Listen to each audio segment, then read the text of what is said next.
किसान भाइयों नमस्कार। किसान भाइयों, मैं कृषि विभाग से संचालित विभिन्न योजनाओं की जानकारी की श्रृंखला में आज आपको आत्मा योजना या सब मिशन ऑन एग्रीकल्चर एक्सटेंशन इस योजना की जानकारी दूंगा। ये ऐसी योजना है जो भारतवर्ष के सर्वाधिक जिलों में संचालित है। कृषि विभाग की बहुत बड़ी योजना है। इस योजना में किसानों के कल्याण के लिए अनेक कार्यक्रम आयोजित किए जाते हैं। आप लोगों को प्रॉपर जानकारी नहीं है, इसलिए आप वंचित रह जाते हैं। तो आज जो है इस वीडियो को पूरा देखिए। इसमें आपको कौन कौन से कार्यक्रम या कौन कौन से लाभ मिल सकते हैं, इसको मैं विस्तार से समझाऊंगा। इसमें जो है पहला कार्यक्रम है कृषक प्रशिक्षण। इसमें हम किसानों को अच्छी तकनीकी के लिए ट्रेनिंग दिलवाते हैं। किसान की जैसी हॉबी होती है पशुपालन के लिए या फिर मान लीजिए सब्जी उत्पादन के लिए, मसाला के लिए, बकरी के लिए अलग अलग केंद्र बने हुए हैं। ऐसे केंद्रों पर हम उनको 5 दिन की, 3 दिन की, 7 दिन की निःशुल्क ट्रेनिंग हम दिलवाते हैं और ट्रेनिंग के बाद वो अपना कार्य सफलतापूर्वक कर सकें। दूसरा कार्यक्रम है हमारा कृषक भ्रमण।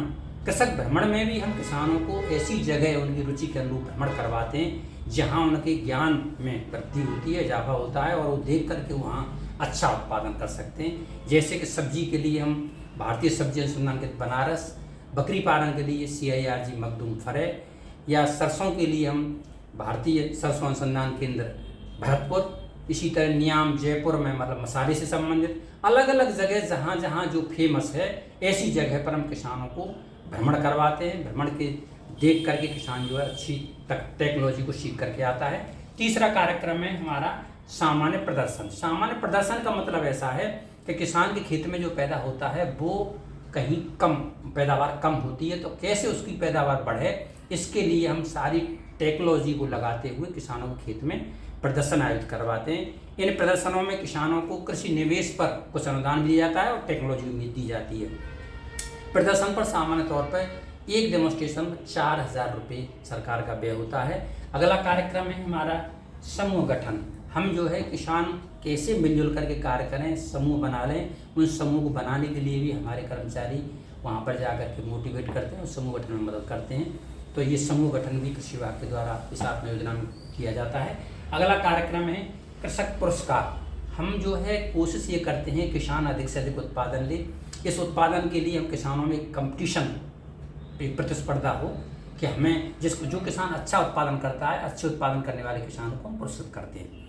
इसके लिए जैसे राज्य स्तर पर हम लोग जो है 30 किसानों को पुरस्कृत करते हैं। इसमें प्रथम को 20,000 रुपये, द्वितीय को 15,000 रुपये और तृतीय को 10,000 रुपये से पुरस्कृत किया जाता है। इसी तरह जनपद स्तर पर 32 किसानों को पुरस्कृत किया जाता है। इसमें से प्रथम वालों को 7,000 रुपये और द्वितीय वालों को 5,000 रुपये की धनराशि दी जाती है। तीसरा जो है जनपद ब्लॉक स्तर पर, विकासखंड स्तर पर भी हम किसानों को अधिक उत्पादन के लिए प्रेरित करते हैं और उसका पुरस्कार उसमें एक विकासखंड में 5 किसानों को 2,000 रुपये प्रति किसान के हिसाब से पुरस्कृत करते हैं। इसका जो है क्या मानक है? मानक ये है कि जो क्रॉप कटिंग की जाती है, क्रॉप कटिंग में जिस किसान का अधिकतम उत्पादन होता है ऐसे किसानों के प्रथम, द्वितीय का मतलब, तृतीय का मतलब सूची तैयार की जाती है। अगला कार्यक्रम है किसान मेला। किसान मेले में भी हम जो है ऐसा करते हैं जैसे एक वर्ष में एक बार जनपद स्तर पर भव्य किसान मेले का आयोजन किया जाता है। इस मेले में कृषि और उससे संबंधित सहयोगी विभाग, इसके अलावा जैसे आपके उद्यान है, पशुपालन है, मत्स्य है, सहकारिता है, भूमि संरक्षण है, ये और प्राइवेट कंपनियां जो विभिन्न तरह के यंत्र बनाती हैं, विभिन्न तरह के पेस्टिसाइड बनाती हैं, उर्वरक बनाती हैं, वो अपने अपने प्रोडक्ट का वहाँ डेमोन्स्ट्रेशन करती हैं और ट्रायल करके दिखाती हैं और वो अपना साहित्य भी वितरण करती हैं और कुछ बीज भी मिनीकेट के रूप में मिलते हैं। तो ये कृषि मेले, इसके साथ साथ किसान मेले में जो है हम एक भव्य गोष्ठी का भी आयोजित करते हैं जिसमें किसानों को गोष्ठी में मतलब अच्छी अच्छी जानकारियाँ मिलती हैं। इस गोष्ठी में प्राय जनपद स्तर के जनप्रतिनिधि और इसके साथ साथ प्रशासनिक अधिकारी भी इस गोष्ठी में, इस किसान मेले में सम्मिलित होते हैं। अगला कार्यक्रम है हमारा कृषक वैज्ञानिक संवाद। कृषक वैज्ञानिक संवाद में किसानों की जिज्ञासाओं को दूर करने के लिए एक तरफ वैज्ञानिक होते हैं और एक तरफ किसान होते हैं। किसान अपना प्रश्न करते हैं और वैज्ञानिक उसका समाधान करते हैं। तो इस तरह 2 कृषक वैज्ञानिक संवाद हम आयोजित कराते हैं। ये कृषक वैज्ञान संवाद जो है या तो कृषि विज्ञान केंद्र पर या फिर हम कृषि कॉलेज में या फिर कहीं एग्रीकल्चर यूनिवर्सिटी में किसानों को ले जा करके हम कृषक वैज्ञान संवाद द्वारा किसानों की जिज्ञासाओं को, उनके प्रश्नों के उत्तर मिल सकें। अगला कार्यक्रम है हमारा किसान गोष्ठी। किसान गोष्ठी जैसा कि हमारा जनपद स्तर पर किसान मेला होता है ना, ऐसे ही किसान और वहाँ गोष्ठी होती है। तो ब्लॉक स्तर पर भी हम जो है वर्ष में 2 बार रबी और खरीफ में वहाँ के ब्लॉक लेवल के किसानों को आमंत्रित करके एक ट्रेनिंग दिलवाते हैं, जिसमें जनपद स्तर के वैज्ञानिक और अधिकारी जाकर के उस ट्रेनिंग में किसानों की सहयोग करते हैं और उस गोष्ठी का आयोजन होता है। इसमें कृषि की जानकारी, समसामयिक जानकारी मिलती है। अगला कार्यक्रम जो है हमारा फार्म स्कूल। फार्म स्कूल एक बहुत अच्छा ट्रायल है। इसमें एक किसान जिसके यहाँ आयोजित कराते हैं उसको एचीवर किसान कहते हैं और 25 अन्य पंजीकृत कृषक होते हैं। उनको एक अमुक फसल पर पूरी मतलब सिस्टमेटिक जानकारी दी जाती है।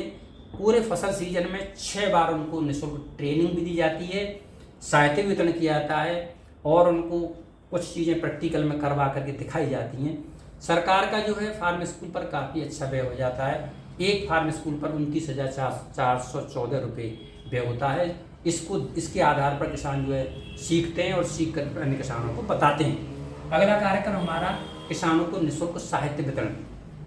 हम जो है किसानों को अच्छी विभिन्न फसलों के बिल्कुल तकनीकी युक्त मतलब जो खेतियाँ हैं या मतलब जानकारियाँ हैं उनके लिए पंपलेट और साहित्य और बुकलेट वगैरह ये हम किसानों को निःशुल्क वितरित कराते हैं। तो ये आत्मा योजना के द्वारा किसानों के कल्याण के लिए ढेर सारे कार्यक्रम आयोजित किए जाते हैं। बस आवश्यकता है कि आपको जागरूक होने की और जागरूक होकर उसको सीखने की। अगर आपको इसके लिए अधिक जानकारी की ज़रूरत है तो हमारा विभागीय पोर्टल पर जा सकते हैं या फिर अपने जनपद स्तर पर माननीय उप कृषि निदेशक महोदय या जिला कृषि अधिकारी महोदय या फिर हमारे BTM, ATM, TAC इन लोगों से और अधिक जानकारी हासिल कर सकते हैं। अब जो है आज मैं अगली जानकारी आपको एक जो है इस समय एक जो है उत्तर प्रदेश मिलेट पुनरुद्धार कार्यक्रम के अंतर्गत किसानों को बहुत अच्छे अनुदान हेतु मतलब एक सुनहरा अवसर है, इसकी जानकारी मैं दे देता हूँ आपको। इसकी ऑनलाइन बुकिंग की अवधि क्या है, 11 दिसंबर 23 12 बजे से लेकर के और 16 दिसंबर 2023 रात्रि के 12 बजे तक है। इसमें कौन कौन से कार्यक्रम और किन कार्यक्रमों पर कितना अनुदान है, कौन पात्रता श्रेणी में आता है, इसके बारे में जानकारी करते हैं। पहला कार्यक्रम मिलेट्स बीज उत्पादन हेतु सीड मनी। इसमें आवेदक कौन हो सकते हैं कि FPO कृषक उत्पादक संगठन, और अनुदान की धनराशि उनको कितने मिलेगी, 4 लाख रुपए। इसकी पात्रता जिन्होंने ऐसे FPO जिन्होंने खरीफ में बीज उत्पादन किया है और 100 कुंटल बीज जो है अपने गोदाम में स्टोर किया है। दूसरा कार्यक्रम मिलेट्स प्रसंस्करण एवं पैकिंग विपणन केंद्र। इसमें जो है आवेदक कौन हो सकते हैं, FPO और उद्यमी, कृषि उद्यमी। इसमें अनुदान की धनराशि 50% अधिकतम 47.5 लाख रुपए इसमें अनुदान मिलेगा। और पात्रता इसमें क्या है कि इसमें कम से कम 3 वर्ष पुराने और 100 लाख के टर्नओवर के FPO होने चाहिए। चौथा कार्यक्रम है, अगला कार्यक्रम हमारा मिलेट्स मोबाइल आउटलेट एवं मिलेट स्टोर। इसके लिए पात्रता क्या है, आवेदक इसके लिए सेल्फ हेल्प ग्रुप या कृषक उत्पादक संगठन FPO या उद्यमी या इंडिविजुअल फार्मर भी इसके लिए अप्लाई कर सकते हैं। अब इसमें अनुदान की धनराशि क्या है, मिलेट्स मोबाइल आउटलेट पर 50% अधिकतम 10 लाख रुपए और मिलेट्स स्टोर इसमें अधिकतम 20 लाख रुपए अनुदान की धनराशि है। पात्रता क्या है, मिलेट्स मोबाइल आउटलेट के लिए 3 वर्ष पुराना वाहन हम इसमें प्रयोग कर रहे हों, ये इसकी पात्रता है। और मिलेट स्टोर के लिए स्वयं की दुकान होनी चाहिए जो शहर में होना चाहिए। तो इस तरह का ये जो है इसमें प्लस इसके खाते में 10 लाख रुपए की पूंजी का निवेश भी होना चाहिए। ये इसकी पात्रता है। अब इसकी अप्लाई कैसे करते हैं, आवेदन प्रक्रिया में ये है कि स्टेप पहले में हमें विभागीय पोर्टल पर जैसे www.agriculture.up.government.in इस विभागीय पोर्टल पर जाएंगे या ऑनलाइन आवेदन ऑनलाइन रजिस्ट्रेशन हेतु लिंक करें, उसको लिंक करेंगे, लिंक कर क्लिक करें। अगला ये है कि अपना पूरा विवरण भरकर, उसमें पूरा विवरण मांगेंगे, जैसा विवरण मांगे उस विवरण को भर करके और उसका एक प्रिंट आउट भी निकलेगा। उस प्रिंट आउट के साथ एक चेक लिस्ट भी निकलेगी। चेक लिस्ट में मतलब आपको क्या क्या डॉक्यूमेंट उसमें लगाने हैं। तो इसको लेकर के अब हम जो है, जैसा हमारा जो आवेदन का प्रिंट आउट निकला है और चेक लिस्ट के आधार पर जो हमारे डॉक्यूमेंट हैं, इन डॉक्यूमेंट को लेकर के हम अपने जनपद के माननीय उप कृषि महोदय के कार्यालय में ये सारी चीज़ें जमा कर देंगे। इस तरह हमारी ये बुकिंग हो गई। अधिक जानकारी के लिए हम विभागीय पोर्टल पर जाएंगे। धन्यवाद किसान साथियों। अगर आपको मेरी ये वार्ता अच्छी लगी हो तो, और आगे भी मैं विभागीय योजनाओं की जानकारी आपको देता रहूँगा, तो आप जो है मेरे चैनल को सब्सक्राइब कर लें ताकि भविष्य में इसी तरह की जानकारी आपको मिलती रहे।